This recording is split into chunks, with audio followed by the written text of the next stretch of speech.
Avui us parlaré de la gent famosa. No aquesta gent famosa, sinó la gent famosa de l'antiga Grècia. Arquímedes de Siracusa va ser físic, enginyer, inventor, astrònom i matemàtic grec. És considerat un dels científics més importants de l'antiga clàssica.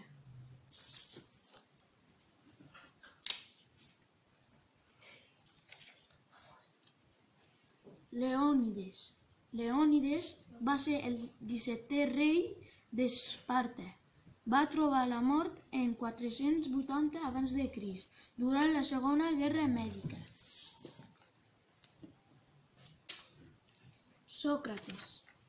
Sòcrates fou un filòsof grec a qui és considerat el fundador de la filosofia occidental.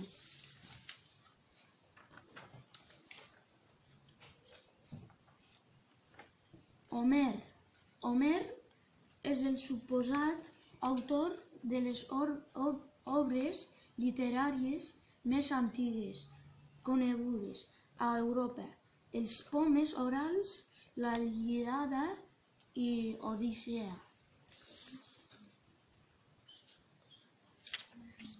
Plató va ser un filòsof d'immensa influència a l'antiga Grècia. Desenvolupar un sistema filosòfic, el platonisme, de gran persistència i un centre de formació.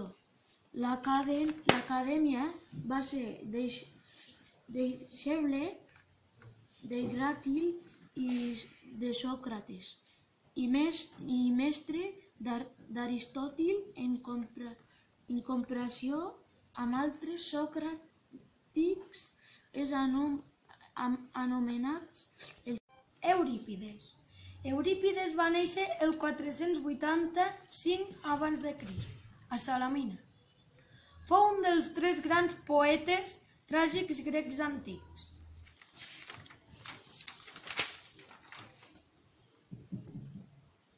Alexandre Magne va néixer el 21 de juliol del 356 a.C. i va morir el 10 de juny del 323 a.C.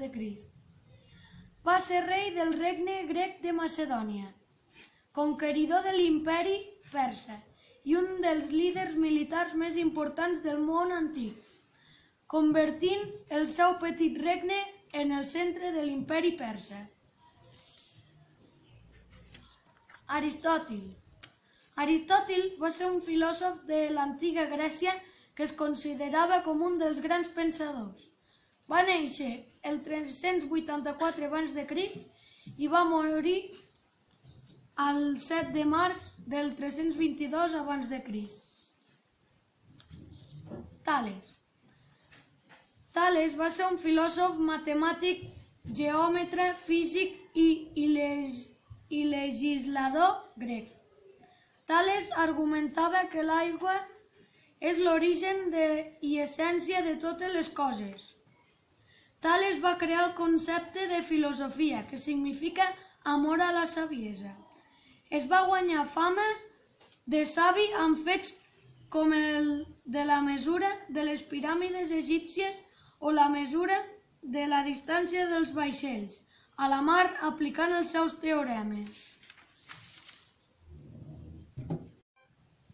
I fins aquí la gent famosa de l'antiga Grècia.